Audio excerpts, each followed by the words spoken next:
Bogor, Media Tanda Hubung centralsolution.com, Dr.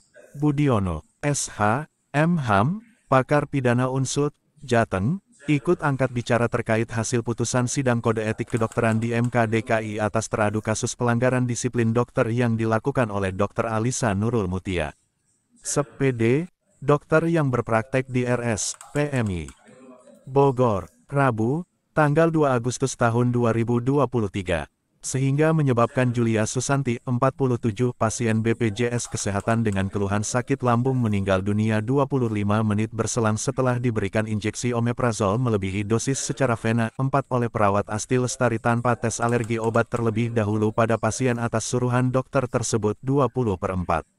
Menurutnya hasil sidang putusan Majelis Disiplin Kedokteran Indonesia nomor 215 UMK DKI VII 2023 yang dibacakan oleh Dr. Saleh Al-Mohdar anggota majelis pada tanggal 24 Juli tahun 2023 lalu di Aula RS, Dr. Hamarsuki Mahdi Jalan, Dr. Semeru nomor 114, Bogor, Jawa Barat, dinilainya belum memenuhi alur penanganan pelanggaran disiplin dokter dan dokter gigi nomor 1057 UMK DKI 7 2018 14 poin yang sudah menjadi pedoman baku bagi MK DKI dalam menangani kasus pelanggaran disiplin yang dilakukan oleh dokter dan dokter gigi.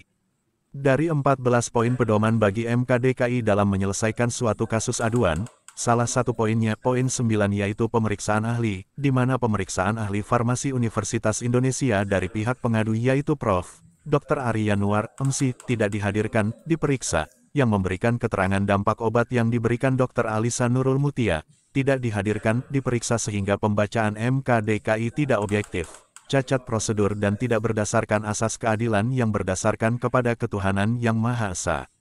Ketua MK DKI Dr. Prasetyo Edi, haruslah objektif sebelum membacakan putusan sidang kasus meninggalnya Julia di kamar melati RS, PMI Bogor pada tanggal 20 April tahun 2019 silam, yaitu dengan menghadirkan dan memeriksa saksi ahli farmasi dari Universitas Indonesia. Kemudian jika saksi ahli farmasi Universitas Indonesia tidak diperiksa, maka harus ada penjelasan di dalam berita acara sidang, ujarnya.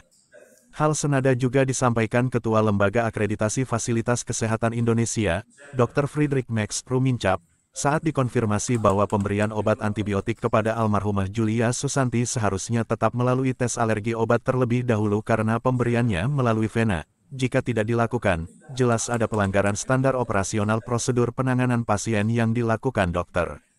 Atas dasar itu dokter dan perawat diyakini melanggar beberapa pasal yang tercantum dalam Keputusan Konsil Kedokteran Indonesia Nomor 17 KKI Cap 8 2026 tentang pedoman penegakan disiplin profesi dokter sehingga menyebabkan pasien BPJS Kesehatan meninggal dunia. Semoga permasalahan ini mendapatkan perhatian Bapak Presiden Republik Indonesia. Tandasnya, IDER, Sumber, Humas Lembaga Akreditasi Fasilitas Kesehatan Indonesia, Syaiful